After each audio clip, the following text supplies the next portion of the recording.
வணக்கம், welcome back to our channel. இந்த வீடியோவில் நம்ம என்ன பார்க்க போகிறோம்னா ரோகு மீன் குழம்பு எப்படி செய்கிறதுன்னு பார்க்க போகிறோங்க. அதுக்கு முன்னாடி நம்ம சேனலுக்கு புதுசாக வந்திருக்கவங்க சப்ஸ்கிரைப் பண்ணாமல் இருந்தீங்கன்னா சப்ஸ்கிரைப் பண்ணிக்கோங்க.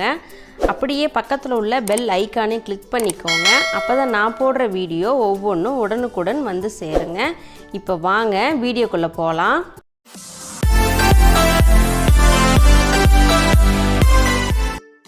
இப்போ நான் அடுப்பு பற்ற வச்சுக்கிறேங்க. அடுப்பில் கடாய் வச்சுருக்கேன். 1.5 ஸ்பூன் ஆயில் ஊற்றிக்கிறேன். இதில் மீடியம் சைஸ் வெங்காயம் நான் 2 வெங்காயம் சேர்த்திருக்கேன். ஒரு கைப்பிடி அளவு சின்ன வெங்காயம் நான் சேர்த்துக்க போகிறேன். எதுக்காகன்னா அப்போ தான் நமக்கு குழம்பு மணமாக இருக்கும். இந்த வெங்காயம் தாளிப்புக்காக எடுத்து வச்சுருக்கேன். இப்போ இதில் நான் கொஞ்சமாக கருவேப்பிலை சேர்த்திக்கிறேன். சேர்த்திட்டு நல்லா வதக்கிக்கலாம். இதை ரொம்ப வதங்கணும்னு இல்லை, சும்மா லேசாக வதங்கினா போதும் வெங்காயம். இப்போ இதில் நான் 3 தக்காளியை கட் பண்ணி சேர்த்துக்கிறேன். ரொம்பவும் அந்த தக்காளி வெங்காயம்லாம் ரொம்பவும் வதங்க தேவையில்லை. நம்ம ஏன்னா எண்ணெயிலேயே போட்டு வதக்க போகிறோம். இப்போது இது வதங்கிடுச்சு. நான் ஆற வச்சு எடுத்துக்கிறேங்க. இப்போ எலுமிச்சம்பழம் அளவுக்கு புளி எடுத்து நான் ஊற போட்டுக்கிறேன். இப்போ பாருங்கள் ஆறிடுச்சு. இப்போ இதை நம்ம மிக்ஸி ஜாரில் மாற்றிக்கலாம். இப்போது நான் இதில் போட்டு அரைச்சிக்க போகிறேன். ரொம்ப நைஸாக அரைக்காதீங்க, கொஞ்சம் கொரகொரப்பாக இருந்தாலும் பரவாயில்ல. இப்போது அடுப்பில் மண்பானை வச்சுருக்கேங்க. இதில் நான் ஆயில் ஊற்றியிருக்கேன். காஞ்சிருச்சு எண்ணெய். இப்போது இதில் நான் கடுகு சேர்த்திக்கிறேன். கடுகு பொரிஞ்ச உடனே வெந்தயம் சேர்த்திக்கோங்க. 1 ஸ்பூன் அளவுக்கு வெந்தயம் சேர்த்திக்கோங்க. அப்போ தான் மீன் குழம்பு நல்ல மணமாக இருக்கும். பாருங்கள் பொரிஞ்சிருச்சு. இப்போ இதில் நான் எடுத்து வச்ச சின்ன வெங்காயம், பூண்டு ஒரு 10 பல் பூண்டு எடுத்து நல்லா நசுக்கி போட்டிருக்கேன். கருவேப்பிலை சேர்த்திக்கிட்டேன். பூண்டு கொஞ்சம் நிறையா சேர்த்திங்கன்னா மீன் குழம்பு நல்லா வாசமாக இருக்குங்க.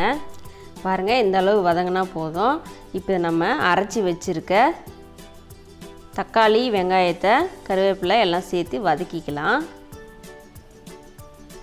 மீன் குழம்பு மட்டும் அன்னைக்கே சாப்பிட்றத விட அடுத்த நாள் வச்சு சாப்பிட்டிங்கன்னா நல்ல ருசியாக இருக்குங்க. இப்போ இதை நல்லா அப்படி வதக்கிக்கலாம்.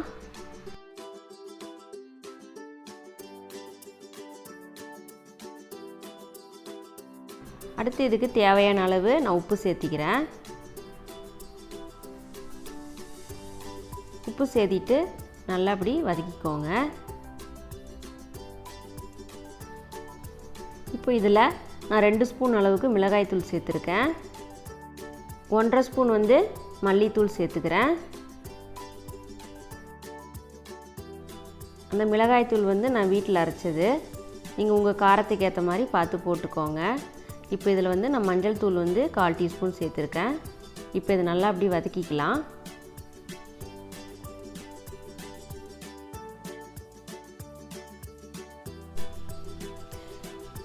அடுத்து இப்போ நம்ம இது நல்லா வதங்கிடுச்சிங்க. அடுத்து நம்ம தண்ணி ஊற்றிக்கலாம். இதுக்கு தேவையான அளவு ஊற்றிக்கோங்க. ரொம்ப தண்ணியாக இல்லாத ரொம்பவும் திக்காக இல்லாமல் பார்த்துக்கோங்க. இப்போது கரைச்சி வச்சுருக்கிற இந்த புளியை நான் அதில் சேர்த்துக்கிறேன்.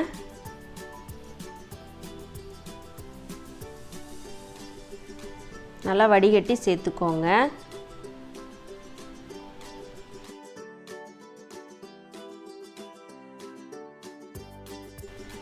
இப்போ இது நல்லா இன்னும் கொஞ்சம் தண்ணி ஊற்றிடலாம். திக்காக இருக்குது குழம்பு.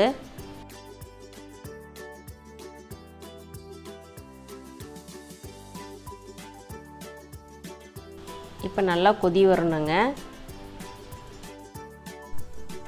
இப்போது இதில் மூடி போட்டு வச்சிடலாங்க. மீன் குழம்பு நல்லா கொதிக்கட்டும். அந்த புளியோட பச்சை ஸ்மெல் போகிற வரைக்கும். பாருங்கள் கொதிச்சிருச்சு நல்லா. அடுத்து நான் மிளகுத்தூள் சேர்த்துக்கிறேங்க. இதில் 1 ஸ்பூன் அளவுக்கு மிளகுத்தூள் சேர்த்துடலாம். சேர்த்துட்டு இதை கலந்துடலாம். மிளகுத்தூள் சேர்த்திங்கன்னா மீன் குழம்பு நல்லா வாசமாக இருக்கும், நல்லா டேஸ்ட்டும் உங்களுக்கு கொடுக்கும். அடுத்து இதில் கொஞ்சமாக நான் உப்பு சேர்த்திக்கிறேங்க. சேர்த்திட்டு நல்லா அப்படி கிண்டிக்கலாம். இப்போ இது ஒரு 5 நிமிஷம் கொதி வரட்டுங்க. பாருங்கள், கொதித்து எண்ணெய்லாம் நல்லா தெளிஞ்சு வந்துருச்சு. இப்போ இந்த ஸ்டேஜில் நம்ம ரோகு மீனை சேர்த்துடலாம். போட்டுட்டு உடனே கிண்டி விட்டுறாதீங்க, அனலை வந்து சிம்மில் வச்சுக்கோங்க. ரொம்ப நேரம் கொதிக்க விட்டுட்டிங்கன்னா மீன் வந்து உடஞ்சி போயிடும்.